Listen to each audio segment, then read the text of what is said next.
പിതാവിൻ്റെയും പുത്രൻ്റെയും പരിശുദ്ധാത്മാവിൻ്റെയും നാമത്തിൽ ആമേൻ. ഈശോ മിശിഹായ്ക്ക് സ്തുതിയായിരിക്കട്ടെ, ഇപ്പോഴും എപ്പോഴും സ്തുതിയായിരിക്കട്ടെ. ഇന്നത്തെ സുവിശേഷ ഭാഗം വിശുദ്ധ മർക്കോസ് എഴുതിയ സുവിശേഷം 12-ാം അധ്യായം 13 മുതൽ 17 വരെയുള്ള തിരുവചനങ്ങളാണ്. സീസറിനു നികുതി കൊടുക്കണമോ? ഇതാണ് ശീർഷകം.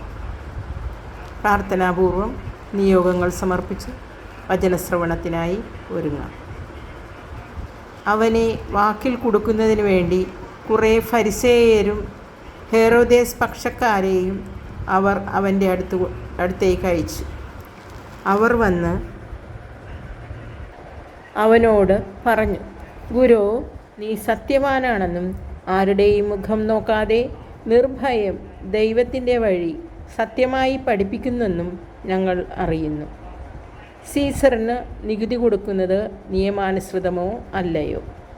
അവരുടെ കാപട്യം മനസ്സിലാക്കി അവൻ പറഞ്ഞു, നിങ്ങളെന്തിന് എന്നെ പരീക്ഷിക്കുന്നു? ഒരു ദനാറ എൻ്റെ അടുത്ത് കൊണ്ടുവരിക, ഞാൻ കാണട്ടെ.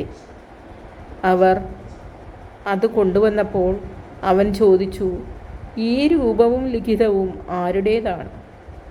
സീസറിൻ്റേത് എന്ന് അവർ പറഞ്ഞു.